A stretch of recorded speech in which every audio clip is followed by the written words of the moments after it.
What's up guys? Ayan ay bukid time na naman tayo ngayon. Ayan ay papunta naman tayo dito sa Maisan ni Biyanan kasi kukuha tayo ng ligaw na mais kasi yung pinagkukuhanan natin ng damo ay inisprayan na kaya wala na.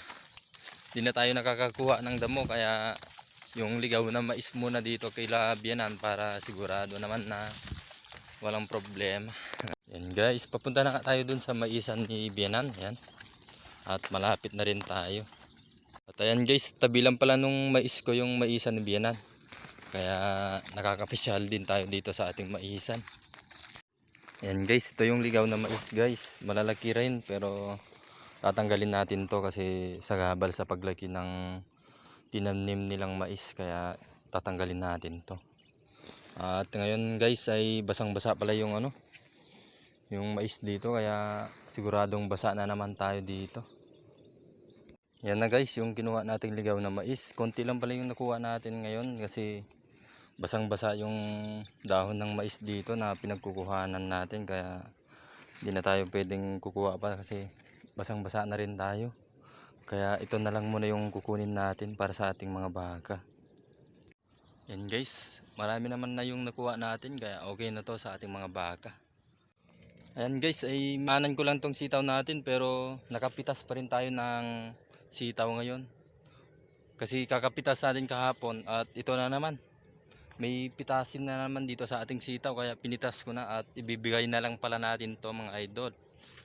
Kasi madami naman akong nakita na pwedeng pitasin kaya yan ay pinitas ko na. Sayang lang din kung maggugulang lang yung sitaw natin at hindi na mapakinabangan. Yung buto na lang siguro yung mapakinabangan kung hinaayaan natin to.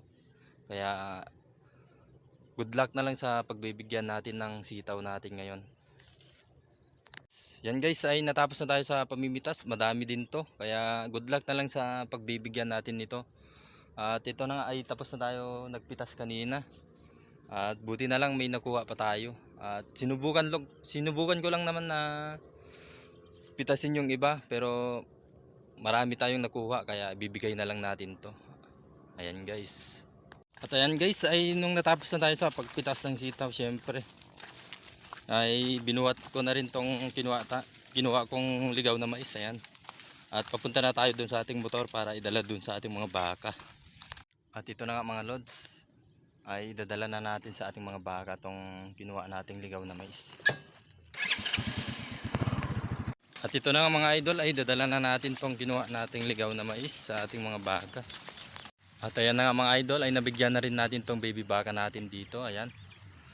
Syempre pupuntahan naman natin yung dalawang baka natin at bibigyan rin natin.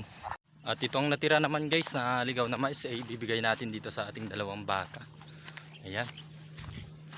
Ayan na nga sila guys. Ayan guys ay naibigay na rin natin yung pagkain nila. Ayan. Busog na naman yung baka natin. At okay naman yung kanilang tali at pupuntahan mamaya natin yung ating kalabaw. Ayan guys. At ayan guys ay papunta na tayo dun sa ating kalabaw. Ayan. Tatawid pa tayo dito sa ilog. Ayan guys. Yan guys ay hindi natin nakita yung ating kalabaw dito pero ayan ay hahanapin natin. At ayan pala yung kalabaw natin guys, nagtatago lang pala siya dito sa talahib yan. Buti hindi tumakas.